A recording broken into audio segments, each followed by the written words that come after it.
But freedom is never more than one generation away from extinction. If we lose freedom here, there's no place to escape to. This is the last stand on Earth.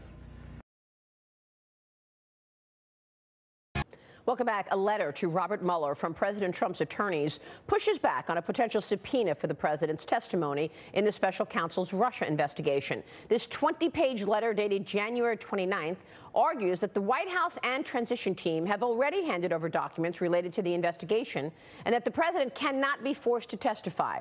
Lawmakers also claim President Trump cannot obstruct justice since he has absolute authority over all federal investigations. House Intelligence Committee Chairman Devin Nunes is joining me right now from the World Ag Expo in Tulares, California, and Congressman Nunes is also a member of the House Ways and Means Committee. Congressman, it's good to see you this morning. Thanks for joining us, Mr. Chairman. Great to be with you as always. Thank you. I want to ask you about this letter in a moment, but first I got to ask you about one of your colleagues, Congressman Trey Gowdy, and his remarks recently on Fox News when he spoke with our own Martha McCallum. You've been joining us now for several weeks for over the last year as you continue to investigate what it was that launched the FBI's investigation into Trump potential collusion with Russia. Is that right? Yeah, that's correct, and I think that Mr. Gowdy's comments that he made earlier. Well, wait a second. We're going to show those. We're going to show those comments. We're going to show those ones. First, I just wanted to make sure this is that your investigation is looking into how that investigation launched. So here's what Trey Gowdy said to Martha just last week. I am even more convinced that the FBI did exactly what my fellow citizens would want them to do when they got the information they got, and that it has nothing to do with Donald Trump. Congressman, what does Trey Gowdy say there? Well, what he's really talking about there is that Trey Gowdy believes that he has been told multiple times by the Department of Justice that Donald Trump, President Trump, is not a target of this investigation. He believes that he's been told that multiple times. And so he comes to the conclusion, well, if they were only going after Russians, if the FBI was only going after Russians and Donald Trump's not a target of this investigation, then what is all this about? And so the mainstream media continues to ignore that piece that Mr. Gowdy, I think, has clearly said now on multiple occasions, but was very clear about it last week, and that President Trump is not a target of this investigation in his own mind. Now, you have to remember that Mr. Gowdy loves the FBI and the Department of Justice. I think all Americans want to have a good Department of Justice and FBI doing their job. And if they're targeting Russians or Chinese or what have you, that's what we expect them to do. However, the challenge we have in this is that they actually targeted a political campaign that was Donald Trump. And that's where I think that even though Mr. Gowdy believes that the president's not a target of this investigation, his campaign is, and I think that's where the challenge occurs. So do you think then that the FBI did the right thing in terms of investigating the campaign, looking for Russia interference? Well, you know, Mr. Gowdy has, under what he's heard, he believes the FBI was doing the right thing. And you know what could solve this? For a year, we've been waiting, almost a year now, we've been waiting for documents from the Deputy Attorney General. So Deputy Attorney General Rosenstein could provide all the documents, all the information that we need this week, and we could write a report. We could write a letter by Friday that says, hey, it looks like the FBI, it looks like the FBI did everything right. We could finish this by Friday. I want to ask you about this. Stay with us. And we are back with House Intel Committee Chairman Devin Nunes. And Mr. Chairman, you were just saying a moment ago that we could clear all of this up this week if you were to review the documents. Are you telling us you have yet to see the documents that you've requested from the Department of Justice, which gives you a timeline into how this investigation into the Trump campaign started? That is correct. So last August, we issued a subpoena. We should have been provided all of this information that we've been asking for over and over and over again. We issued a new subpoena, and so now we've been waiting. We've attended 2 briefings. They were very small briefings, not a lot of information, but we were happy it was progress. We believe that there are some documents, information that we will review this week. What I would say is if you don't have anything to hide, the Deputy Attorney General knows that Mr. Gowdy would love to exonerate the Department of Justice and the FBI. So just provide us all the documents, everything that we're asking for. Let us comb all the way through it, and we'll issue a letter on Friday, and we'll be done with this. and we'll be able to say, look, the Department of Justice and FBI did nothing wrong. There was no FISA abuse that occurred here. There was no issue of opening a counterintelligence investigation into a campaign. There was no issue with looking at how that investigation was opened. If there was any Five Eyes intelligence that was actually used to open this investigation, we'd like to see it because we have yet to see it.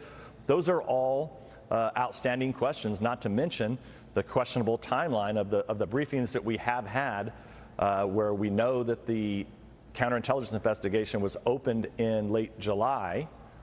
Well, that's fine. So if that's all the information you have, then why are there these other strange activities leading up to late July, particularly in the spring? I was trying to understand this because you broke the news on this program more than a month ago that you've looked for reasons and catalysts to understand how an investigation was opened and launched into the Trump campaign. And you said to us, based on the Five Eyes intelligence of all of our partners across the world, that there was no intelligence that you could find that was launched that investigation. And yet here you have your colleague, Trey Gowdy, saying the FBI did the right thing. So I'm trying to understand where the disconnect is. Well, I think on what Trey Gowdy's saying, and we got to be very careful because the media's tried to make a bigger deal about this than what it is. What Trey Gowdy's specifically talking about is this small slice of the investigation that we're looking at as it relates to whether or not an informant or informants were used. That's what he's referring to when he talks about that the president's not a target of this investigation. I believe that Mr. Gowdy knows very well, and he's been instrumental in helping us get to the bottom of the FISA abuse that did occur. That is absolutely for sure. Right. The dossier was unverified, and that was used to get a FISA warrant. Yes, and there's new information actually this week that the media is ignoring. So the New York Times has reported in the past that the Australian ambassador, Australian High Commissioner, is the one that brought this to the attention of the United States government. Now, typically that would have gone through FBI channels. It would have went through the embassy in London, and it would have came across officially. And it didn't. Across the pond officially. And it didn't, and that's what we would like to have seen.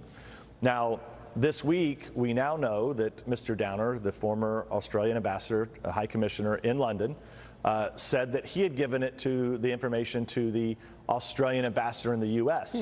Well, now we know that that's not true.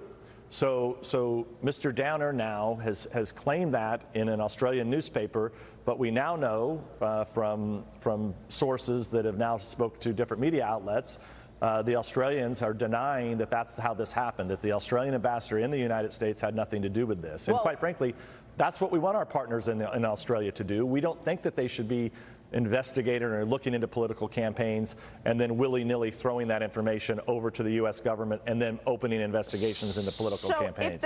That's not what we want to see. If the president is not a target, why are we talking about a potential interview with the special prosecutor?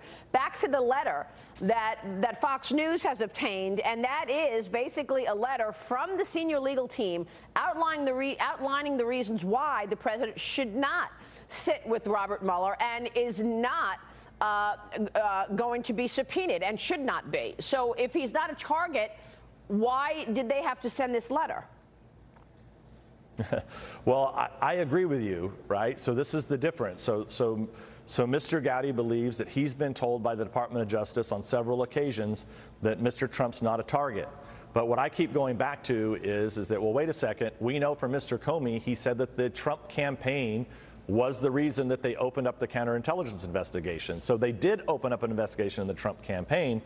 And so, look, maybe I'm not a lawyer. Maybe there's a legal definition as to why he's not part of this.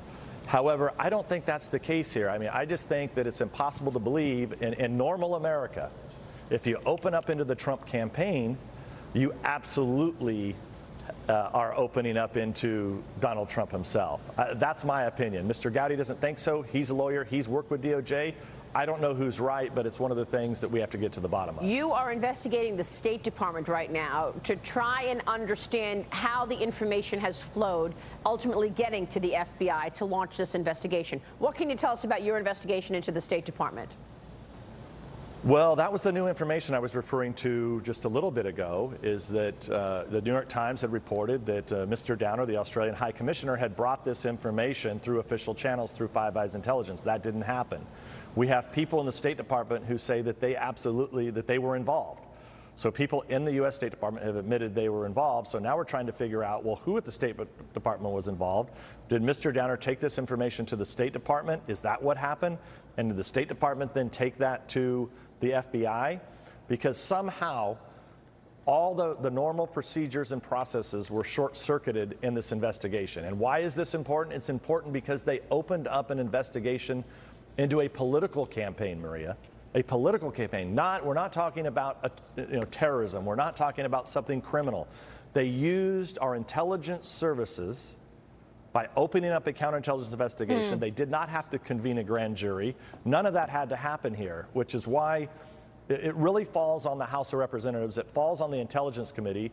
And this is why people should be nervous. There's very few people in this country who can actually get to the bottom of what happened here. I prefer not to have to be doing this. There's a lot of important work that we could be doing, but the American people are counting on Congress to get to the bottom of this. We're the only ones with the classification, with the clearances that matter to get to the bottom of this situation. And so even though we don't want to be doing it, we're the ones that have to do it, because if we don't, who will? And I just don't think members, if they're being honest, all the members of my committee don't believe that the counterintelligence capabilities should be used to target a political party. None of my members on the Republican side. Congressman, we're going to take a short break, but I've got to ask you about the Google story where in the search results it says Nazism as an ideology for the Republicans. You as a California congressman, we'll be right back with that. Stay with us.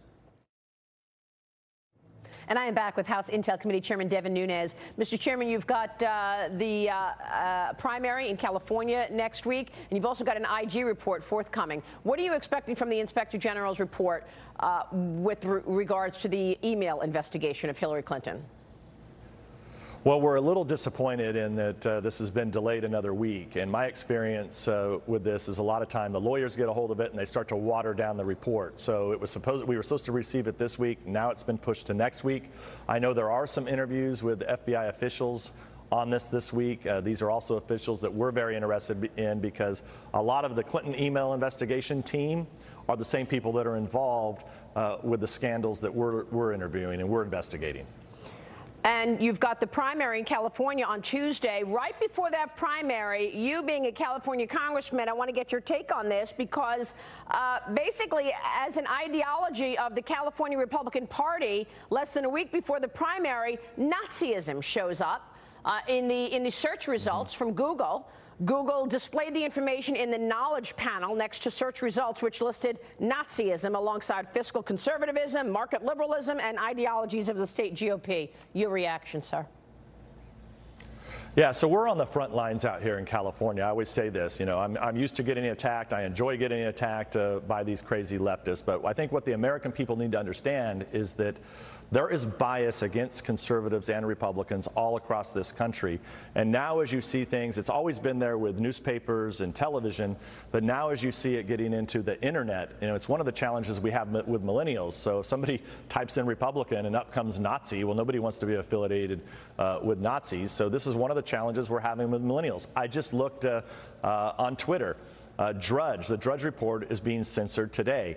So for the last 3 or 4 days, I haven't been able to get on the Drudge Report because it's being censored on Twitter. So this censorship of conservatives and Republicans and conservative values continues in this country. And here in California, we're on the front lines. I just hope that at some point people realize there's a reason why California is not doing as well as the rest of the country. But what are you California is a great state. Are we going to see new legislation to try to stop social media from censoring conservative ideas then?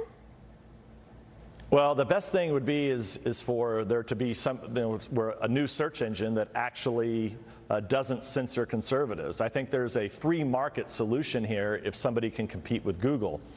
If they can't, then ultimately we're looking at monopolies, and then that brings in a whole other set of circumstances. Are these companies, Facebook, Twitter, Google, Apple, etc., are they monopolies?